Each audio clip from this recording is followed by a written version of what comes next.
Um, Thank you for joining us. We are going to wait a couple more minutes just to give a chance to some of the other people to log on. As those of you that are joining us again, and those of you that are joining us for the first time, welcome. This is a workshop that's related to the Praxis Ideation Challenge. Our goals are to just stimulate and get people thinking about innovation around spinal cord injury. And the goal of the overall challenge is to help you develop ideas as a way of an exercise and sort of working on new ideas, but also if you have ideas already, helping you to refine them and move them forward. So the challenge, the first two workshops are really fairly sort of, they set some of the foundation by talking about what are some of the needs out there and how do you structure your project, and with the hope that you will submit a video concept or idea to join the rest of the challenge as we move forward, so that we can find resources, mentorship, sort of other kinds of resources for you, depending on what your ideas and concepts are, and work with you for the next several months to start developing them to see if we can find both financial resources, but also people with lived experience, people that are key opinion leaders, people that are clinicians, whatever kind of professional expertise that you might require, as we move towards demoing some of the projects later on. Now, this is a pilot, so it's our first time running these things and structuring it this way. We have 4 universities participating, so we have quite a range of different kinds of people and potential access to different kinds of expertise and research and facilities. So how this works out remains to be seen, and where this goes remains to be seen. But the goal is that we would be able to help you sort of craft some of and improve your ideas so that you can present them to other funders at the end of this challenge and move them forward. So that was my attempt to sort of let some time pass. I welcome you to the second workshop. Today, I'm going to lead, and I'm going to ask Chris to jump in if he feels like it anywhere, just choosing winning projects. There's actually really no secret. It's, as you'll see, it's more about doing the work and the research and the analysis. Then we're going to run 2 little workshops for you.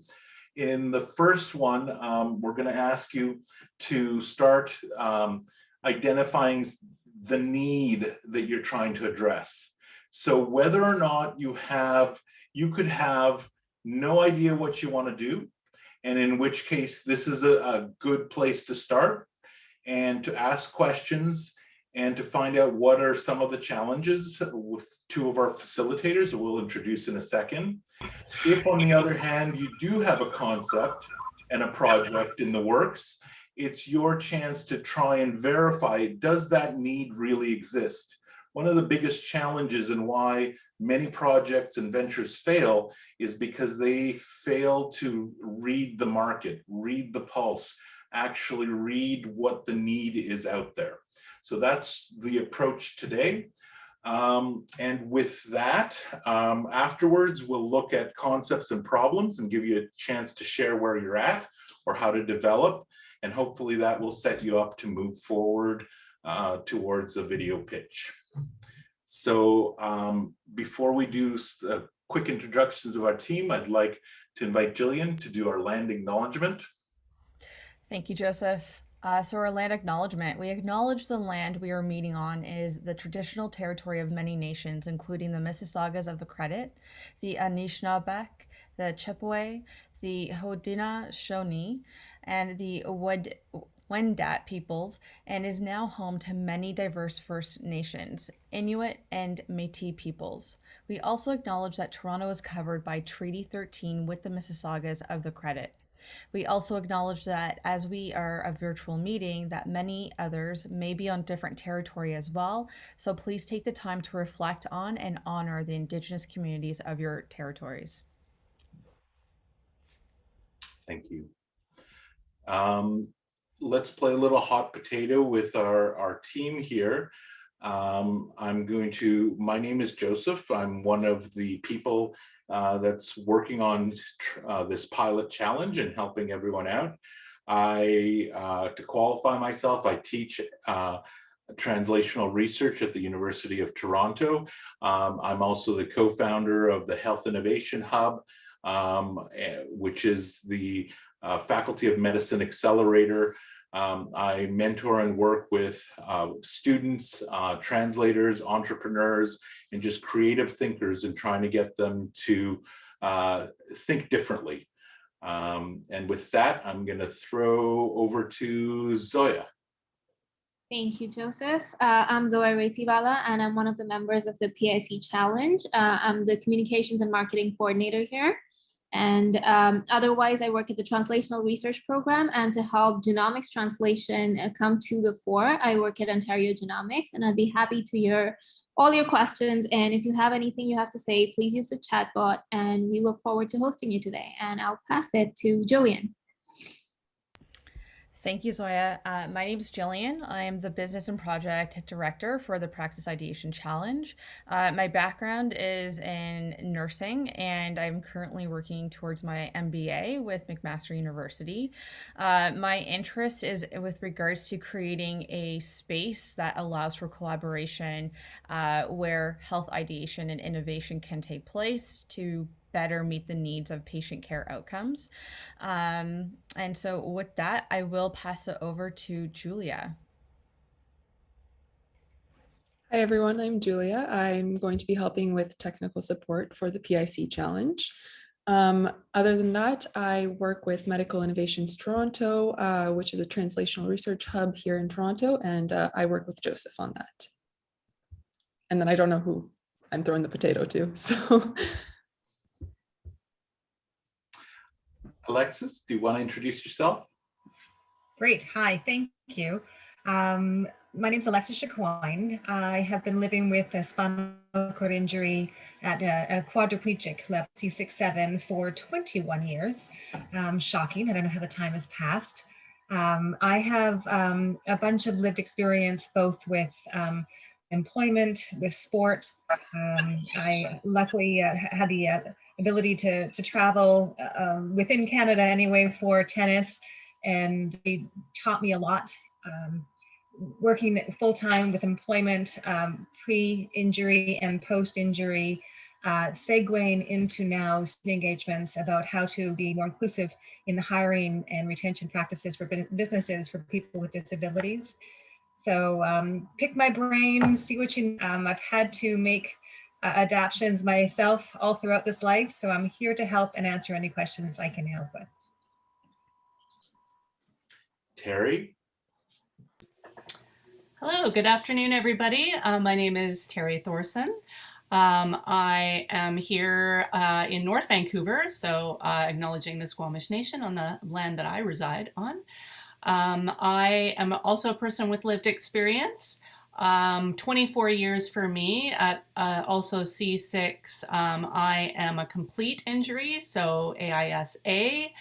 I am a mother to an 11-year-old boy, also former Paralympian, and I work for two nonprofit organizations right now. One is a community support, so I work a lot in peer support and have a great connection with the community here, also working at our rehab hospital at GF Strong here in BC, as well as Rick Hansen Foundation. So I'm happy to be here and answer any questions you also have or give you any advice that you might need. So the Rick Hansen Foundation, now the Praxis Institute, is the main sponsor of our challenge. And the challenge to all of you out there is to demonstrate a transformative, commercializable concept to improve the quality of life of people living with spinal cord injuries. And it's a very broad challenge because there are a lot of different kinds of needs and a lot of challenges out there that you can pursue. And part of what makes this challenge different than some of the other challenges going on at the same time or in other places is that we're proudly supported by 4 institutions, including the Simon Fraser University, University of Calgary, the University of Waterloo, and the University of Toronto, all of whom are contributing in various ways and will be working with people as we get to the next stages of the challenge where you're presenting your ideas. And so for those of you out there listening, the key thing to know is that by April 5th, you should be planning to submit a 2-minute video challenge describing your idea. 2 minutes is actually a lot of time, even though it seems very short. What these videos will be used for is to triage and give us a sense of what kind of projects that people are working on so that we can leverage our mentor networks and our expertise networks and our facilitator networks to work with you to develop those ideas and move them forward. There's a $3,000 award for early bird submissions for those that do submit by April 5th. So please, if you have any questions, contact us, let us know. And the submission forms are online at ideation.clinic. There's various buttons that lead you to submit. If you have any challenges or questions about the submission process, feel free to contact us at ideation@utoronto.ca. The other thing you can be also submitting on at the same time is a concept pitch. We will be selecting approximately 6 groups or concepts that will pitch to live judges on May 5th. So if you're interested in that, you can also work on that submission. And we will work with the groups that submit to help them develop their decks and their presentations before the actual pitch event. And the really cool thing is that we're also going to have an audience participation vote for a $5,000 prize as well. So come out and watch and vote for the concepts that you're looking, that you enjoy or you think are promising. I have a question very quickly. Out of curiosity, when for the written portion of the pitch, is there a set number of pages that are like a maximum number of pages that we could present? Like, because I mean, I started working on mine, and I'm already at 9 pages so far because I have a lot of information to share. Like, for like, because I've created a device basically for neck strengthening and stretching as well. So actually, if you do look at the entry form, each entry has a maximum of X number of words. Most of the fields are between 200 to 300 words. So okay, short. Yeah. Okay. Right, so. Yeah, they're not daunting entries, but it's brevity is key sometimes in getting across. Not a lot of people read these days 9, 10, 20 plus page business plans unless they're interested, and then they delve deeper. All right. I also want to introduce, which I realized I was going to, but then I switched and I forgot, Chris, who is the co-PI on this project. Chris, can I throw the hot potato to you? Because I apologize. Not a problem, Joseph. Yeah, and I was running home from picking up the kids, so hopefully I don't look too sweaty since there's such nice warm weather. Yeah, my name's Chris Bomeister. I'm in biomedical engineering at the University of Toronto. I'm in the teaching stream, and so I focus really on teaching capstone design projects. And so I'm really keen on especially matching up engineering students at all levels with any kind of healthcare related problems. So I'm really keen on interfacing with everybody from across the country and seeing how we can address some of these problems. Thanks, Chris. I apologize that I just went off on a tangent.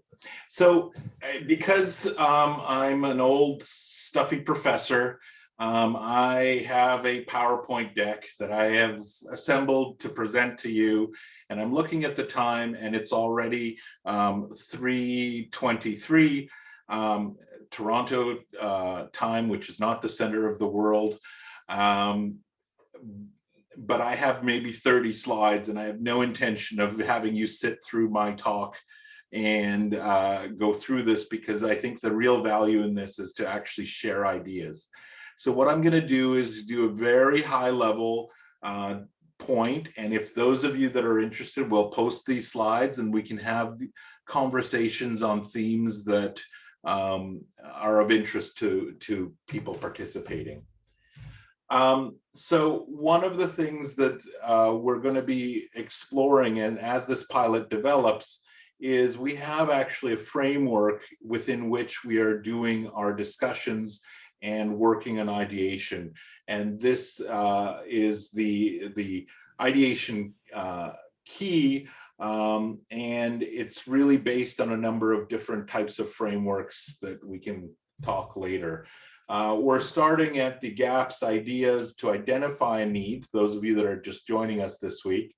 Once we have a need, the importance of needs is that they represent the market, the analysis, they represent the what people who have spinal cord injuries need to improve their quality of life.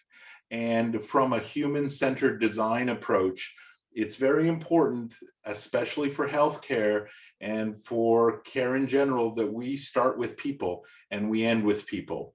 And so rather than focusing on other types of design, here we're thinking of what can we do, what can we work with people to improve their quality of life. Once we have a need, then we start thinking about what is causing that need, defining the problems. And quite often, any one type of need, there could be multiple reasons for it, and multiple challenges to face. So as an innovator and entrepreneur, what problem are you going to tackle within what kind of framework? And we'll talk about that next session. So just as a quick refresher, when we're talking about needs, we're talking about the difference between what's currently happening and a future state. So an idealized, we would like be able to do this. So Alexis, when you were with us last time, I marveled at one of the things that you talked about is the pen tool that you have to help you hold your pen, and that it's no longer being produced because I don't know exactly why. There you go. So that is, you know, a device that was produced to meet a need to actually be able to write. Am I sort of on base there? Oh yeah. No, I mean I've had this. I discovered them at GF Strong 21 years ago, and I made sure I did not leave rehab without a set. Like I said, it's the most simple, most comfortable thing to wear, and like I said, it allows me to write fully without hesitation, with pressure. You know, I could even potentially go through triplicate if we still had to do that. I'm dating myself because 20 years ago we had to do the triplicate. Thankfully, there's online things now. But yeah, it's I broke one in my last. I bought a second set over the years, and I just bring them to a job place and leave them at my desk at work. I broke one and went to order like the left-hand one and saw that I couldn't, and you could only get the other one. And so I reached out and went, what's going on? And they're like, yeah, they're getting discontinued. And I mean, I haven't broke one since, so it's been many years now. And I was chatting with Neil Squire people at the time, a local not-for-profit who does funky, like, makes gadgets and finds people work. And they said you could probably reproduce it with a 3D printer, but there's much more elaborate things out there. But this is just low profile. I've had people like stop at my desk who have carpal tunnel syndrome and go, "Oh my God, where do I get these?" Just so small, and I try to be as gadget free as possible, but it allows me to keep up to speed with anybody in the office. So I allow some gadgets in my life. And the thing is, though, that satisfies a very real need to communicate, to write, to record, different ways of interacting with technology, with taking notes, is what you mentioned last time. There is a potentially compelling argument that how do we update that, maybe in terms of, I have a pen here that works on a screen. Now this pen, I don't have a particularly good time holding at length, and there are issues with it, but it's definitely not adapted with anyone that has even carpal tunnel syndrome or anything else. Arthritis is just holding it hurts after a while. So there are these needs that are pretty universal, and starting out with trying to meet somebody's need is very important for product and project and service design. And so the needs are created by gaps in the system, opportunities for you to innovate. They're caused by problems, barriers, problems. And so it's really important as we work through your ideas, even if you have a product already, that you're actually stopping to actually confirm and verify that that need exists within the people that you're trying to benefit with your project, and that the problem is right. Because if you don't have that good match and you're solving a problem that people don't really care about, or that it's too expensive or too difficult, then that's going to really interfere with the potential success of getting your project out. The other really important thing to think about is, where do you want to end up? Sometimes knowing where you want to end up is the best way of improving your chances of success, because you work backwards. Whether it's a service or a product or a pharmaceutical or anything, knowing where you're going and what outcomes you're looking for is very important to the possible impact. And unfortunately or fortunately, in healthcare or anything related to people, it's not really a simple thing. There are lots and lots of different pathways for either research or ideas to be designed, developed, tested, and approved.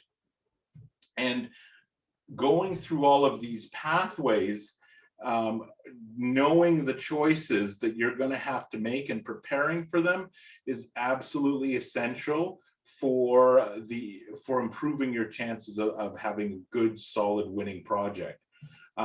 So as you move through and you identify the needs and problems and you verify them, then you start developing your ideas, your concepts, your prototypes, and moving them into, if depending on whether they're medical or not, into trials or evaluations for prototyping, whether if they're interfaces, or regulatory if they may be pharmaceuticals.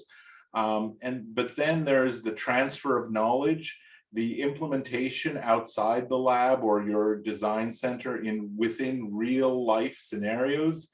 And then even if you are able to have a concept or prototype, actually producing it and getting it to market, scaling it, changing it around, still involves a lot of work. So knowing where these pathways lie is part of the challenge, but it's also part of ensuring your success, because you can work backwards and realize or work on the points you have to make in order to have your designs and your ideas really strong. Another key aspect to success is understanding the nature of the problem. And so as soon as I'm done talking, we're going to talk about needs and problems. There are different ways to help you understand, and I'm not going to go through them in detail. I used this slide with my students this past week, so it's easy. But looking at the environment, what kind of, once you have a problem well defined, what kind of environment is out there? Who is the competition? What are the opportunities? The Porter has a SWOT analysis, strengths, weaknesses, opportunities, and threats, that's quite often used. If you do kind of a good assessment of all these areas, it does allow you to better improve your project and your problem. So again, these will be up. And how do you do all this? Well, there are many ways. Some of the best are actually with people, and that's why we're trying to do with the series is try and get you to talk to each other and to talk to people with experience and expertise to be able to give you insight into the various ways. So this is just a general, you can do a Google search for SWOT, and you'll see many, many iterations of this kind of analysis that'll give you a background of what's going on in the space you're working. There are strengths and weaknesses to this that you can read later. So here's a quick overview, because I want to be done in 6 minutes or less, of things that you need to think about when you are trying to select a promising project or problem. Value, team, cost, alignment, verification, and sponsorship. And there are many ways of looking at this from different fields, but the first is value. I mean, anything we do in our life, in our lives, there's a trade-off between how much effort we put in versus how much benefit we get. And so sometimes figuring out what kind of project can we work on to maximize our benefit while minimizing the effort is really important. So the low-hanging fruit, where you see a problem and it's very little effort to actually commercialize or work through it to develop something that will help people. On the other side of it, you have projects that really require a lot of work and really ultimately give very little benefit back related to the amount of work they require. And those are probably not your optimal choices. Teams. So really, who are you working with? There are two ways to look at this. So a team is the group of people united in a common vision or direction. And all teams go through cycles of, yay, we're great together. Oh, we hate each other. Oh, how do we work together? And good teams, high-performing teams, end up finding rules and ways to perform and work together that actually allow them to do work.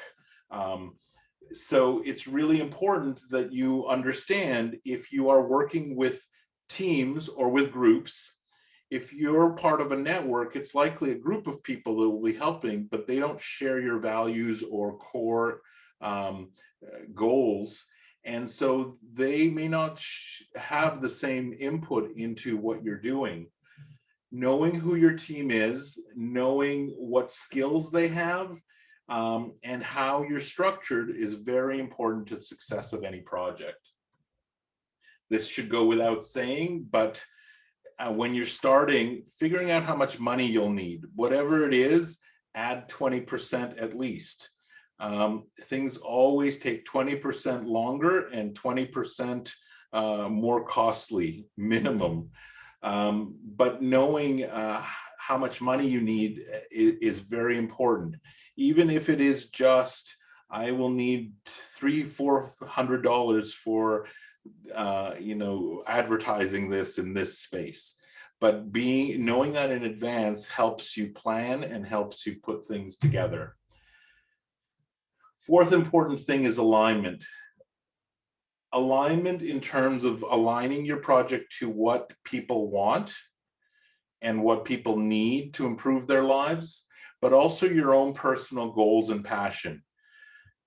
People, if you're not passionate about what you're doing and why you're doing it, you're not going to be as persistent and as determined.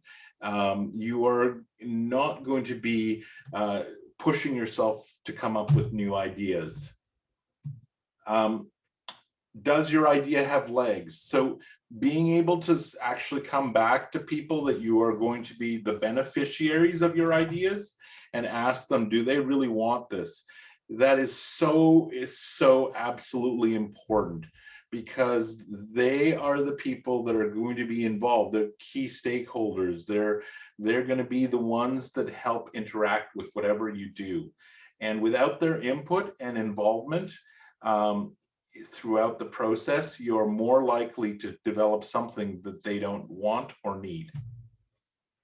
And finally, this is one that every once in a while I hear people talk about, but in my old age, I'm realizing increasingly is a huge element. Champions or sponsors.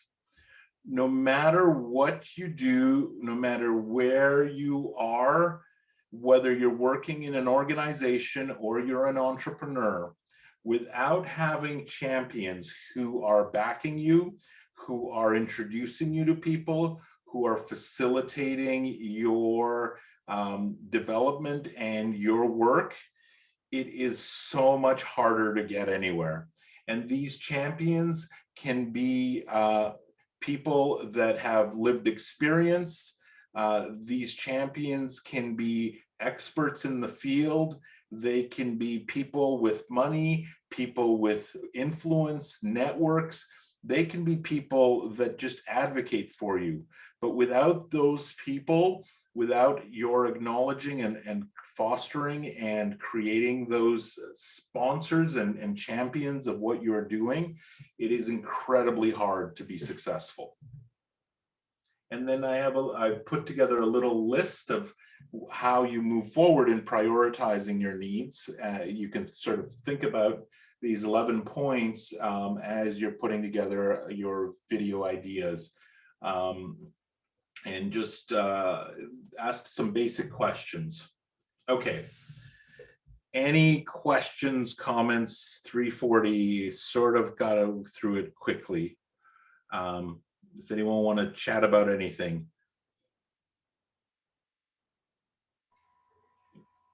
Well, from Alexis here, I can say as time has gone on, new things have come across my path that I've needed.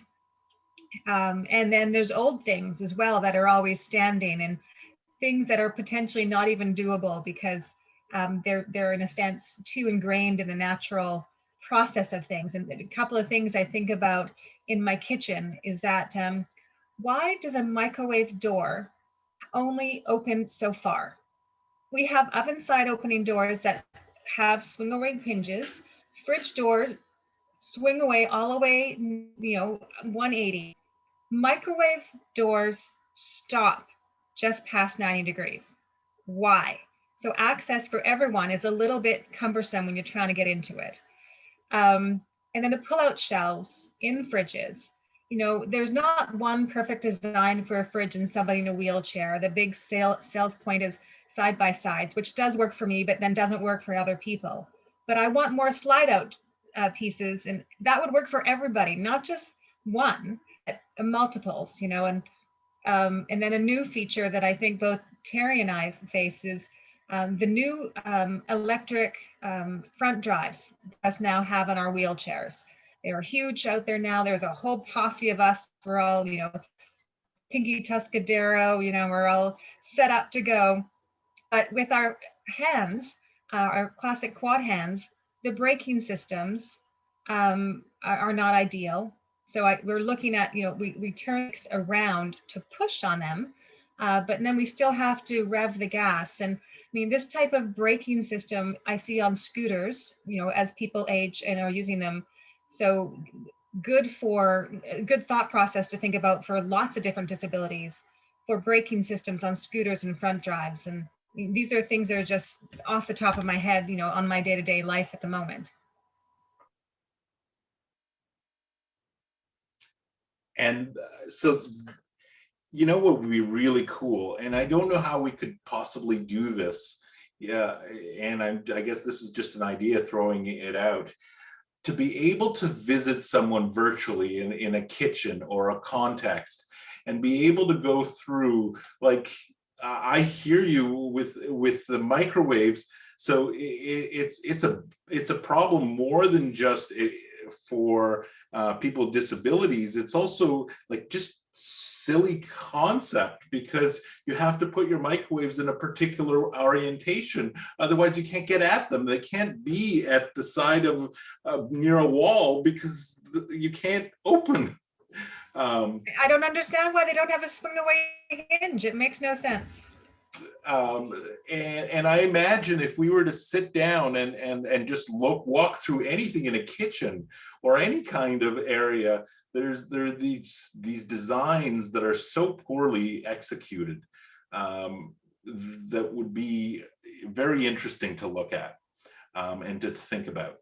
Yeah, I mean, every commercial oven, pretty much all commercial ovens, are side opening. I mean, I've been in kitchens, I've in lots of different places in my many server hats that I've worn over the years.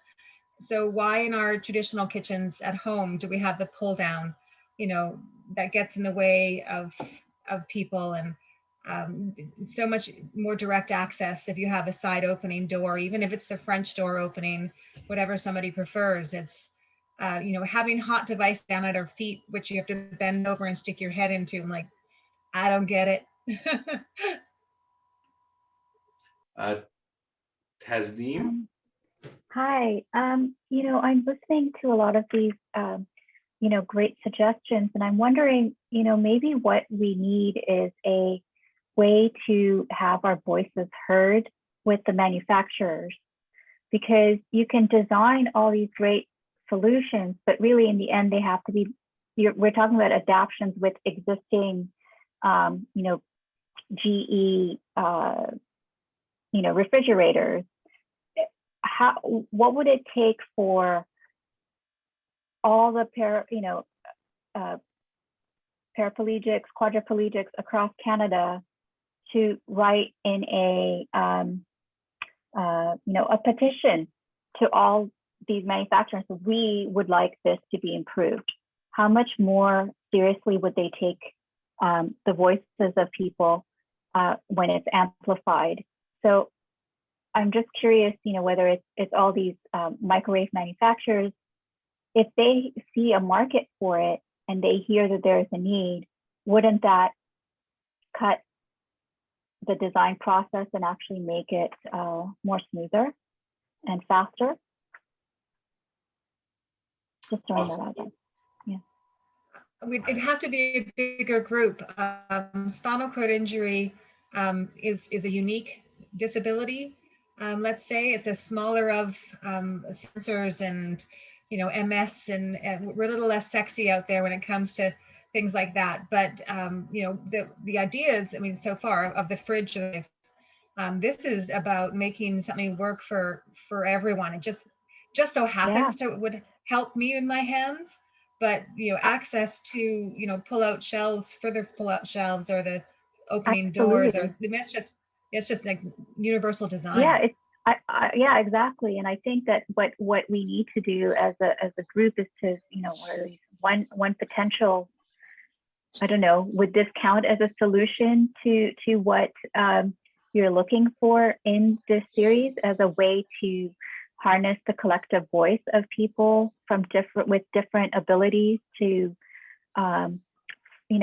basically make a business case and for manufacturers to think about universal design, to actually see that there's a market for it, and that here are 10,000 people willing to purchase this product if you make it? So that's a very interesting question. And I think because I've been introduced recently to a company from Calgary called Universal Access that actually works on providing or evaluating access for people that travel in different contexts and spaces. I think there could be a service company that looks at very specific design needs of particular people and groups in order to make suggestions. But so that can be a kind of company that's designed through this. And we can talk, it's a service company essentially that we're talking about. Another concept though could easily be, or could be, is how do you do an aftermarket hack on a microwave or stove that's reasonable, that allows you to open it in a different way? That's an engineering problem that if you can find a way to do that cost effectively, that will actually, I think, in the long run, show that there's a market and force. Not only can it be profitable, but it could also force the bigger manufacturers to rethink their approach. So I think there are different ways. Let's see, there's another hand up. Yeah, like yes, sorry about that. No, like in regards to what was the girl's name? Tenseem. Like no, like I was just gonna say, I agree with her points, because it's really about having a device that's, it's not just about having a device that's marketable, but as well as having a device that actually is like basically easy to use. Because I mean, when we're talking about somebody with SCI, like you're talking about somebody who has limited function, and like determining, okay, like can they actually, like, I mean, whether it's a microwave or an oven that we were just speaking about, but like not just that, it could be anything. Is it like, are they completely paraplegic, or is it something that they're just suffering from an instance of low back, thoracic spine, or cervical spine injuries, that carrying something around as large as like something that's like 2 feet wide could actually be very difficult for them? Or loading the spine, even when it comes to 2 or 3 pounds, could pose a challenge to people. And this is something that I feel that some developers, they don't think about when they're designing a product. They think, okay, yeah, this device like makes sense to them, but in terms of the function and in terms of the way that it does something, is it going to actually hinder the person's health, or is it going to like improve the person's health? I mean, just to give a brief example, there's a device for cervical spine rehab that's a guy from the United States created. The device weighs 4 pounds on somebody's head. And myself, being an athletic therapist, I did research on the device, and people who tried it out with 4 pounds did feel that their nerve response and their motor control, like they were feeling like a lot of long-term deficits down the road, where they said, okay, yeah, like this 4 pounds, like I could actually feel it. And I don't want to feel like a 4-pound helmet on my head that's impacting like any sort of area on my nerves that could long-term impact my health. And I mean, yeah, and that's precisely why we're focusing and really stressing that it's really important to start with needs, as opposed to designing in your head, talking to people about what are the needs. So what I suggest we do right now is we send out in advance to everyone the slides, the worksheets. The first one is, it looks like this. And what I suggest we do as we either take a break or sort of look at it, is fill in that worksheet right now over the next 5 minutes or so. And we will at 4 o'clock split up into 2 groups. One with Alexis and one with Terry, and we will then have you share and discuss potential needs that you are trying to address with your interventions. So let's start right now, and then when we in 5 minutes we'll break out into 2 groups, and that'll be an opportunity for you to share sort of a need that and discuss it with the group of what you're trying or what you're interested in trying to work on.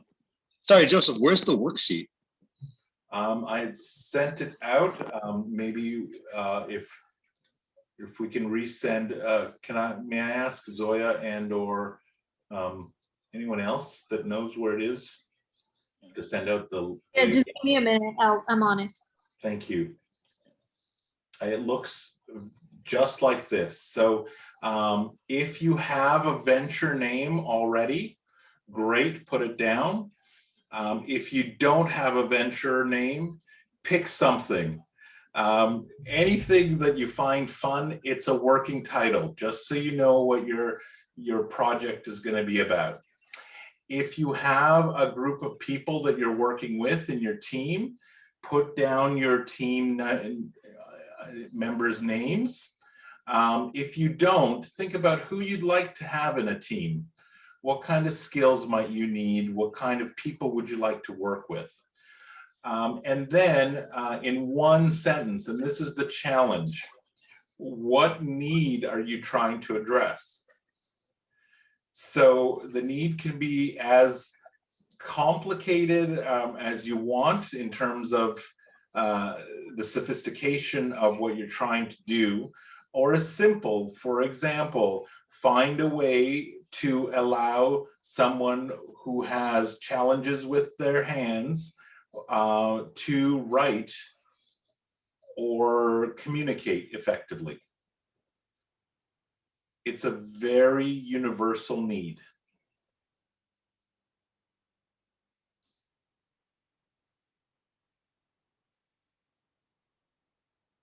Another simple need is rethinking access to kitchen appliances.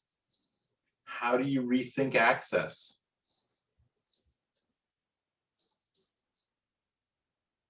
Now, the reason for doing this as you're filling this out is to keep it focused on a domain, but general enough so that there are open possibilities.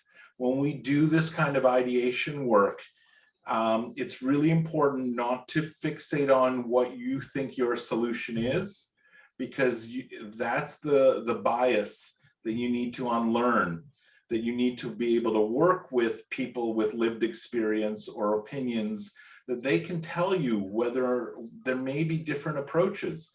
The handheld device is one thing, but it could be a voice activated, speech recognition that's another way of addressing the same need.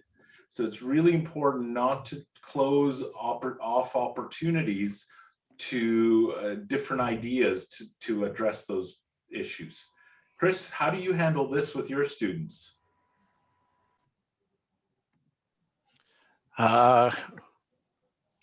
With my sort of the idea scoping out the need? Yeah, because one of the big challenges with innovators and entrepreneurs and everyone that I see is they get an idea and they're fixed. That's the idea because it's their idea, as opposed to being open and looking at what is the market, what are the people, the beneficiaries, I don't like this word, but the users, what are they trying to solve? And getting too narrow too quickly into one idea without exploring the area is really limits creativity. Sure. to stop myself from rambling, I'd say the quick answer I have is trying to tell my students that, you know, if you've got 100 ideas, 99 of them aren't going to maybe pan out. So, you know, 1 out of 100 is maybe has a glimmer of hope. So don't get married to them that way. But then, you know, so I'm always encouraging more and more and more. But that has to be contrasted with, you don't want to sort of have indecision and just keep on thinking about stuff and writing reports. So, you know, really, I'm always pushing my students to just test as early as possible and be confronted with, okay, we've got an idea and turns out we've talked to a bunch of people in healthcare and they don't have the problem. Or I talked to somebody else and now they have this problem. So really, it's me just trying to push and get that feedback as quick as possible. I think overcomes that, you know, being frozen with indecision because you keep on analyzing and being afraid to make the wrong decision. Just, I guess that's the best advice I have, is just to get out there and test it as quick as possible and keep on iterating. Yeah. All right. Sorry. Joseph, it's Alexis. I throwing out other thoughts. Another design that there's a couple of iterations out there. I've yet to see one that really works. The toughest, you know, or a standard party type or open house, once we're allowed to do those, is the cocktail party.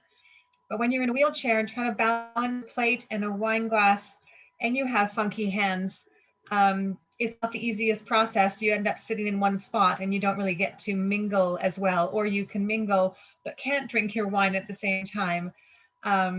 It's the best way to carry a glass of wine in a cocktail party. I throw that out to the people. Well, I have one suggestion. My sister, she got like a tablet which is like a cushion underneath, so she can put it on her lap. And because it's like a cushion, it will stay on her lap and she can put anything what she wants onto the tablet. It exists already, that solution. I had it at one of my covers for one of my tablets was grippy, and I did do that as well. But then we'll have, you know, Terry, if you want to speak on your experiences, Terry, her legs crossed. So that's not an ideal position for others for their low blood pressure and such. They sit with their legs crossed to help. So how are we doing? My sister doesn't cross her legs. So how are we doing, everyone? Have you had a chance to sort of think about and write down some of your needs that you'd like to address or look at moving forward? You're not committed to them, but it's good to start workshopping and seeing if they're real and if there's something that might be there for you to solve. Assuming that silence is a yes, we're gonna split up now into 2 groups, and I highly encourage you to discuss with the groups. It sounds like we have a number of people with different kinds of expertise and knowledge, including Terry and Alexis, that can give you some feedback on what are your needs? What are the needs that you're looking at? And then what are the next stage we'll look at is the problems. But let's see if you have some good areas to focus your work on. So Julia, if you can split us into 2, we'll get started. Also, remember, as you're thinking about these, I encourage you to share with the group, because it's really it's the sharing and the peer discussions that are valuable. Once you share your need, there are some easy follow-up questions like, whose need is it? You know, if you were to solve it, what does that look like? You know, how do you know you've solved it? So those are the metrics we'll talk about coming up in later workshops. and in the mentorship.